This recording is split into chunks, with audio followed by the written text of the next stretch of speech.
नमस्कार मित्रांनो, आज आपण 3.1 मधलं प्रॅक्टिस सेट 3.1 मधलं 10 नंबरचं एक्झाम्पल बघून आलो. एक्झाम्पल कठीण आहे. एक्झाम्पल समजून घेण्यासाठी वेळ द्यावा लागेल. एकदा नाही समजलं तर परत पाहावं लागेल. हे गणित जर का तुम्ही समजून घेऊ शकले आणि न पाहता लिहू शकले तर तुम्ही तुमच्यामध्ये निश्चितच चांगलं पोटेन्शियल आहे असं आपण म्हणता येईल. पहिल्या प्रयत्नात लिहिता आलं तर फारच चांगलं, नाही तर त्या व्हिडिओचे 2 ते 3 स्टेप छोटे छोटे पार्ट तयार करायचे आणि तेवढाच पार्ट व्हिडिओ पॉज करायचा, पहिला पार्ट पाहायचा, नंतर पहिला पार्ट पाहिल्यानंतर वहीमध्ये लिहायचा. अशा पद्धतीने पूर्ण करत चला. रेडी? डायग्राम 3.1 मधलं 10 नंबरचं example. In figure DE parallel to GF, DE parallel to GF,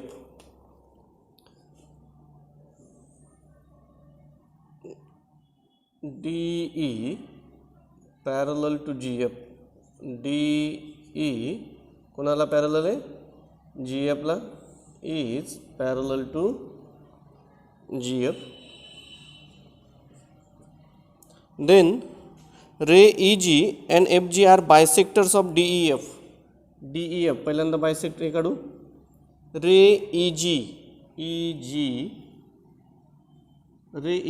is the bisector of angle DEF. Therefore, these two angles are congruent.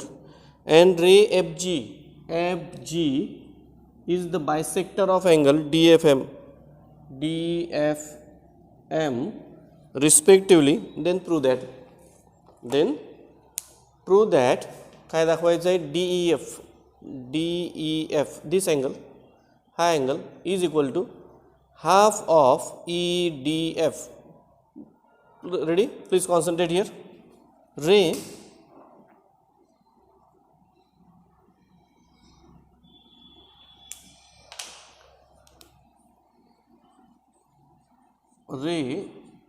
EG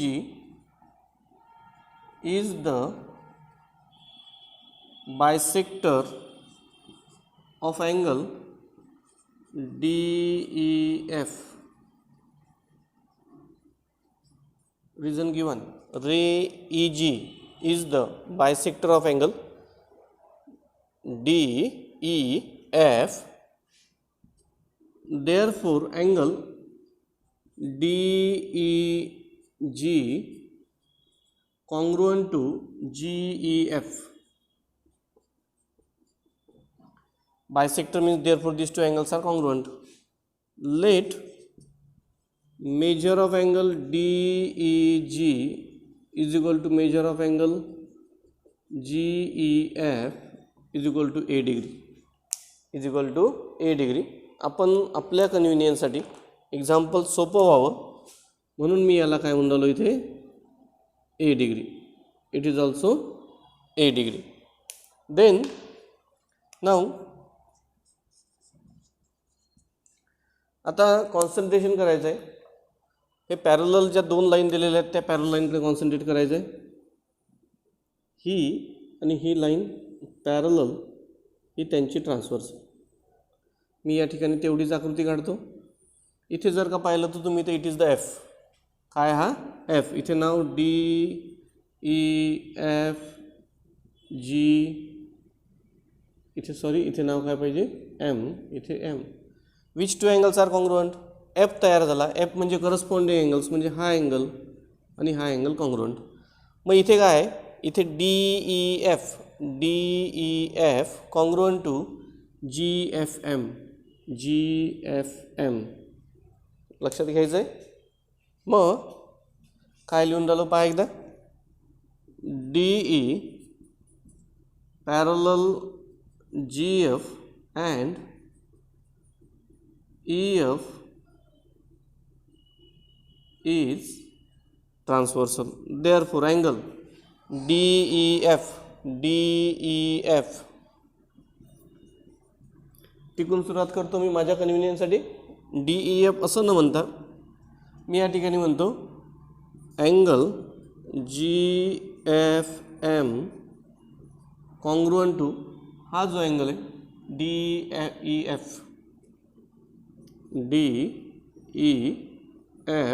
region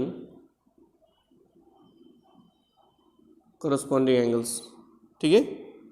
therefore GFM, measure of angle GFM is equal to measure of angle DEF. Now DEF is the addition of two angles. DE हा काय, हा दोन अँगलची addition आहे. कोणत्यात? DEF. कोणत्या दोन अँगलची addition आहे? DEG plus GEF means is equal to A degree plus A degree by angle addition property. A plus A याचा coefficient 1A plus 1A we get 2A. मग measure of angle GFM is equal to काय आलं? 2A degree. काय आलं त्याचं major? 2A degree. या अँगलचं माप काय झालं? 2A. हा या ठिकाणी, हा या ठिकाणी, म्हणून हा पण काय आला? 2A degree. देन आता अजून काय दिलेलं आपल्याला उदाहरणामध्ये? In the example FG is also bisector of DFM. FG is the bisector. FG पाहायचं आहे. हा कोणाचा बायसेक्टर आहे? DFM चा. म्हणून DFG कॉन्ग्रुएंट टू GFM. मग हा जर का 2 असेल, हा आणि हा अँगल कॉन्ग्रुएंट आहे, म्हणून हा पण काय असणार आहे? 2F. Now FG is the bisector of angle DFM.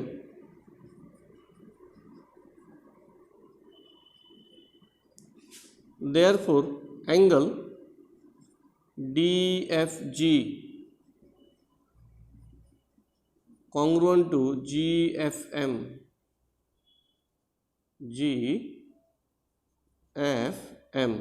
Bisector आहे म्हणून दोन angle congruent. But measure of angle GFM is equal to 2A degree. हे इथे लिहिलेलं आहे आपण 2A डिग्री. याला म्हणून 1, याला reason from 1. Therefore measure of angle DFG is also 2A degree. हा काय झाला? 2A degree. नाउ आता या ठिकाणी आपल्याला कॉन्सन्ट्रेट करायचं आहे. आता आपण ज्या लाईन्स आहेत, पॅरलल लाईनचा कन्सेप्ट वापरणार आहे. पहिल्यांदा मी ही ट्रान्सव्हर्सल घेतली, ती आता ही ट्रान्सव्हर्सल घेऊन आलो. Now DE parallel GF and DF is transversal. DF is transversal. Reason given. Therefore मी परत सेपरेट आकृती काढून आलो याच्यासाठी. ही एवढीच काढून आलो, ही आणि ही पॅरलल, ही त्यांची ट्रान्सव्हर्सल. इथे नाव देतो मी EDFG. या अँगलचं माप आहे 2A डिग्री. या अँगलचं माप काय? 2A degree. मग या ठिकाणी ही आणि ही कोणते अँगल्स तयार झाले या ठिकाणी? These are the alternate angles. Therefore it is also 2A degree. हा पण काय आला? 2A degree. Therefore angle EDF is congruent to DFG. इथे लिहायचं आहे, रब करू, काय रिझन येईल? Alternate angles. हां, but DFG is equal to, but measure of angle DFG is equal to 2A degree. Therefore measure of angle EDF is equal to 2A degree is equal to, हा पण काय झाला? 2A. But A is equal to, हा जो A आहे हा घेतो मी, हा पण ए हा पण आहे. मग इथे डी ई जी, हा ए डिग्री म्हणजे कोणता, D E G angle D E G, कोणता घेऊन राहिलो मी, angle D E G. Then टाकून देतो किंमत ती. मग इथे काय होईल, therefore angle E D F is equal to 2 into angle D E G. या 2ला इकडे आणतो, हे इथे लिहितो. 2 ट्रान्सपोजिंग केल्यानंतर 1/2 इथे मेजर लिहिला होता, काही काम नाही त्याचं. But 1/2 angle E D F, 2 इथे इंटू होता, इकडे गेल्यावर divided by is equal to angle D E G. Therefore तेच आपल्याला दाखवायचं होतं, पाहून घ्या. D E G is equal to angle D E G is equal to 1/2 angle E D F. हा आपला पहिला पार्ट मिळाला. ठीक आहे, काय केलं परत बघा एकदा. सुरुवातीपासून जर का घेतला आपण, हा बायसेक्टर आहे म्हणून हा अँगल, हा ए आणि हा ए. नंतर काय, ही लाईन आणि ही लाईन पॅरलल, ही त्यांची ट्रान्सव्हर्सल म्हणून हा अँगल आणि हा अँगल कॉन्ग्रुएंट म्हणून हा पण झाला 2A. हा 2A हा त्याचा बायसेक्टर आहे म्हणून हा पण झाला, दिस बोथ आर 2A. मग हा 2A झाला, तर या ठिकाणी हे काय, these are the alternate angles. हा एन तयार झाला. मग हा जर का 2A तर इट इज ऑल्सो 2A. हा 2A आला. मग याच्या समोर आपण काय केलं, E D F is equal to D F काय आला इथे 2A, याची किंमत टाकून गेली. We get the first result. आपल्याला कोणता रिझल्ट मिळाला, पहिला रिझल्ट मिळाला. दुसरा रिझल्ट मिळवायचा आहे. दुसऱ्या रिझल्टमध्ये काय, E F is equal to F G. E F is equal to F G. मी एवढीच डायग्राम काढतो, परीक्षेमध्ये आपल्याला असं काही करता येणार नाही, परंतु इथे आपण रफ काम करू शकतो आपल्यासाठी. ई एफ जी हा इथे ए आणि हा 2A. व्हॉट इज दिस, नाव इट इज द, मी इकडली डायग्राम इथे काढली आपल्याला एक्झाम्पल सोपं व्हावं म्हणून. मला ई एफ आणि एफ जी दाखवायचं आहे. E F is equal to F G सारखा दाखवायचं आहे. आपल्या लक्षात आलं असेल की हा एक्झाम्पल मी त्यावेळेस नाही शिकवलं, हे आयसोसेलस ट्रायंगल थेरम झाल्याच्या नंतर शिकून राहिलो. 2 साईड केव्हा कॉन्ग्रुएंट असतात, जेव्हा 2 अँगल कॉन्ग्रुएंट असतील तेव्हा. मग आपल्याला 2 अँगल्स आर कॉन्ग्रुएंट दाखवायचे, 2 अँगल्स. नाव F G M sorry G F M is exterior angle of triangle GEF. Therefore, by remote interior angle theorem, इथे F है M, GFM is equal to angle GEF plus EGF टाकून द्या किंमत. GFM किती आहे, GFM 2A डिग्री, GEF A degree is equal to EGF. याला इकडे आणतो, 2A हा प्लस इकडे आल्यावर मायनस आहे, 2A मधून हा गेला. देअरफॉर ए राहिला, angle EGF is equal to A degree. नाव इन ट्रायंगल, कोणता ट्रायंगल आहे, FEG